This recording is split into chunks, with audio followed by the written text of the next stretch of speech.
Children have no voice in their homes. They have no voice in the media. They have no voice in the state legislature. They don't even know that what's happening to them is wrong. Who will speak for these children? We speak for these children at InvisibleChildren.org. The COVID-19 crisis has created a double jeopardy situation for children because reports of abuse are down, but actual abuse is up. 50% of reports of child abuse are from teachers, but schools are closed.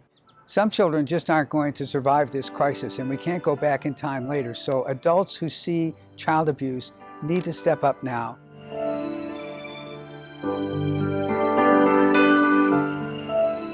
When we say child abuse and child neglect, it's really much heavier.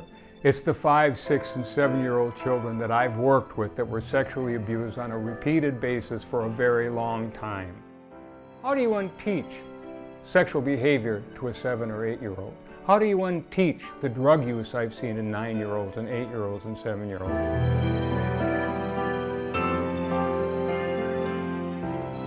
In these times, if we don't deal with child abuse, neglect, trauma, we will have to deal with that at a later date in adulthood.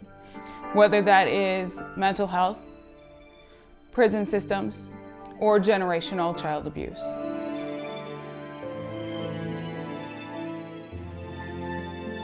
It is up to all of us to make sure that the teachers, the social workers, the law enforcement people, foster families, have the resources, the tools they need to work with our children.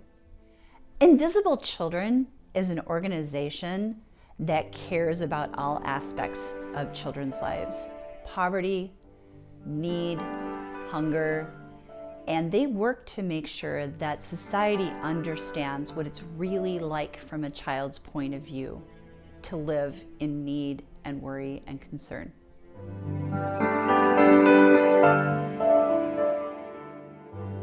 As teachers, we understand academics are important, but the one thing that's more important is to work with our students as fellow human beings. What's it like for a social worker or guardian ad litem online with an abused child knowing that the abuser is in the room while the child answers your question? How can we help that child? It takes a village to help that child.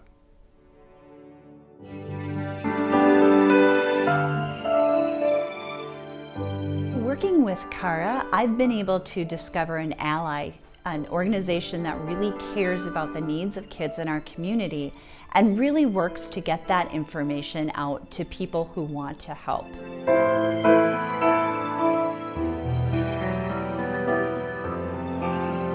The Invisible Children Campus program matches up local volunteerism to local service providers.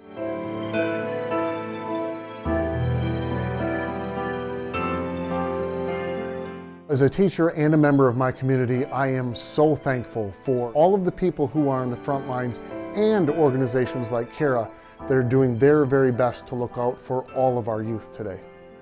It is up to all of us to make sure that the teachers, the social workers, the law enforcement people, foster families, have the resources, the tools they need to work with our children. Volunteer, vote for, and support child-friendly initiatives. Remember, all adults are the protectors of all children.